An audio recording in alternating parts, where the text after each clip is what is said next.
Mabigat ba ang problema mo? Magdasal ka, lumapit ka sa Diyos at humingi ka ng tawad. May kasabihan nga, God sometimes allows us to experience hitting rock bottom for us to discover that He is the rock. Iaalaw ng Diyos na dumanas tayo ng problema upang maranasan natin na tayo ay bumagsak, upang ma-encounter natin ang Diyos sa buhay natin.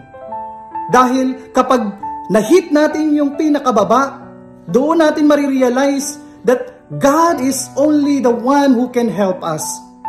Kaya nga kapatid, kung may pinagdaraanan ka man ngayong problema, mabigat na problema sa buhay mo, huwag kang susuko, huwag.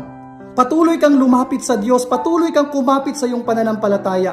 Dahil when you hit rock bottom, doon mo may experience at may encounter at makikilala ang Diyos sa buhay mo na wala ka ng ibang inaasahan kung hindi siya.